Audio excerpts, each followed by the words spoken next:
So far, we've had several conversations, and Mr. Karimo started with the origin of the PIA and implementation of SIM. So far, part of the conversation in our first panel, Dr. Edike actually emphasized how this is the first country that has decided to make CSR a statutory provision. And I think we should congratulate Nigeria for doing that, even though some people have contrary opinions to that. So we also looked at the practicalities of the HCDT implementation from incorporation process to operational readiness. Different panelists, at least in the first panel, they emphasize the importance of understanding existing governance structures within host communities, recognizing this as a fundamental to seamless execution. We also discuss the structure that have been put in place to ensure effective implementation, as well as how settlers have successfully maintained and implemented these structures within their communities. However, we also talked about the need for continuous sensitization and education of the communities. We realized that some of them have not been able to understand the provisions of the PIA.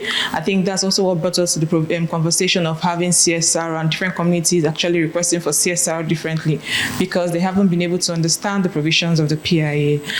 However, CSR is still very important. It's something that humans should do. Other than the provisions of the PIA, operators actually, even we as humans, should always implement CSR in our daily lives. Taking from the cue of what Engineer Karimo said, there was a company who was doing way less than 3% if we had gone by the provisions of the PIA. What they were doing was way more than 3%, pardon me.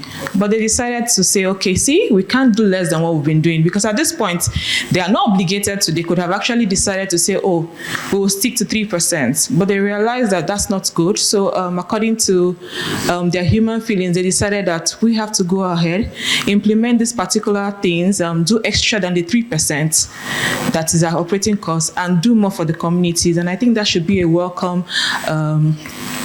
idea, and I think other operators should take a cue from that. Then we also talked about collaborations with local and state governments for us to also understand the needs of organizations, of communities, pardon me. So I think it's something we should also look into. So we don't just work in silos, and also at the same time doing the same things other settlers have actually done. However, we reflected on the successes recorded so far, how many HCDT have been implemented so far. I think 146 have been registered so far, which is good. And we see other organizations in the room also working towards setting up their HCDTs. So in closing today's conversation, we reaffirm that while the legal framework provides the foundation, the true success of HCDTs lies in our collective dedications to fostering trust, empowering communities, and driving sustainable development that transcends statutory requirements. So let's not just stop at what the provisions of the PIA says. We should go beyond that. On behalf of First Fiduciary, I want to extend First Fiduciary and AO2 Law. I want to extend our sincere appreciation to all our distinguished speakers, panelists, and everyone here, to the attendees. And we look forward to working with you all as we advance in effective, sustainable HCDTs. Thank you very much.